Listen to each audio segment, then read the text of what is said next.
I want to say something to review. I love this controller because it's lightweight, but I'm just going to say something to you, okay? So I'm still going to give it an overall good review. I'll just say it's probably like around 9 out of 10 because no controller is really perfect. Some way a controller has something about it. But the fact that it's lightweight and comfortable is a nice thing to have for once for a video game system. But, okay. I just can't even like how much of an easy example is this for you?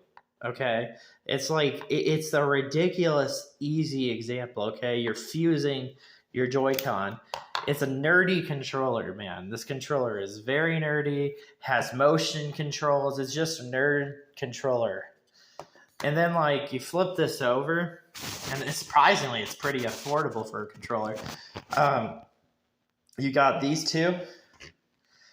And then you can flip it over. Hey, look, Yoshi! What do you know, right? Yoshi. You have literally a Yoshi controller. And I like how it looks like a cross, for other reasons, But yeah, you definitely got your Yoshi controller. The real reason. And it's really like even you can buy the red blue. I always get red blue. What do you think of red and blue? Oh, I don't know. Because sometimes you just don't want to think about it. But let me tell you something. Gee, I don't know.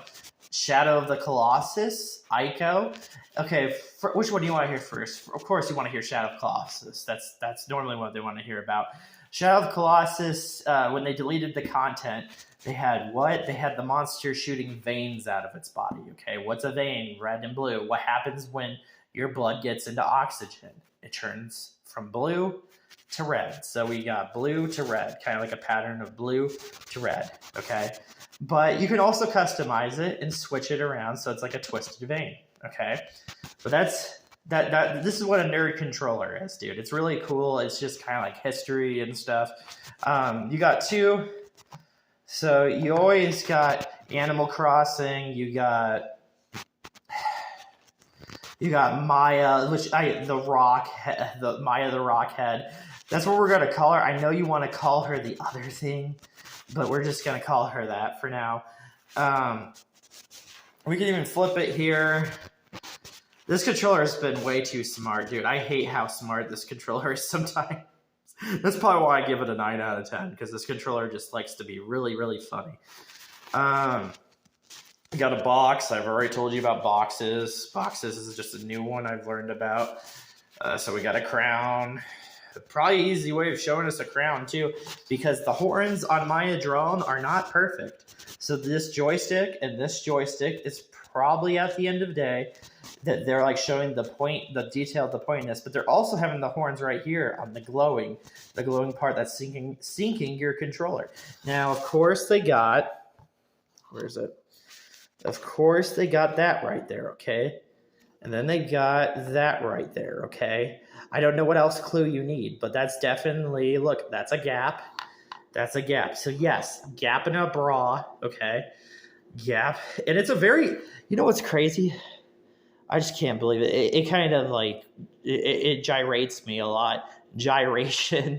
Like, look at that. That is definitely, I have to check with this thing, man. It's still a little rectangle. Yep, so it's definitely a Maya controller. Yes, your Switch controller is a Maya controller. In Switch Maya, you have both eyes in there. It's a really cool concept, and I can see why Shadow of the Colossus developers love working on the Nintendo Switch. It's a challenge, but it's a good challenge. It's not even like a challenge. People don't know how good the system really is, but it's just like, it's money efficient. If you're developing a game, you're gonna have to put some money into this. So that's another thing. Rather than being like a fanboy of Nintendo, because that's normally what happens. You'll be a fanboy of Nintendo. It's better just to see a clear picture. What's lightweight? Your cell phone. Your cell phone's lightweight. What's lightweight? This controller. That's a pretty good feature to have. I mean, not most of the times people don't want to do that. They don't want to like lift their hands up constantly. Now, I'd argue with probably the shoulder buttons. If you want me to tell us some details about the shoulder buttons, I mean, like what we got. The shoulder buttons drive me nuts because they're wrinkles. And wrinkles is Maya's pants. So yeah, your shoulder buttons are basically Maya's pants. I think the shoulder buttons are okay. The top shoulder buttons, I like them because they're a challenge. But I always, of course, you're always going to prefer probably the GameCube shoulder buttons, but like the bottoms. But the bottoms on the Switch are not too bad, but the top, I would actually edit and take those up. It's exactly why I'd give this Switch controller a 9 out of 10. I don't know why I never think about that, but like that's... And these buttons are comfortable. I really like the D-pad feel of this. I like it when my game has a hard D-pad. The harder your D-pad is. It's a new D-pad too, because it doesn't have a little soft point. So it makes the games a little bit more challenging.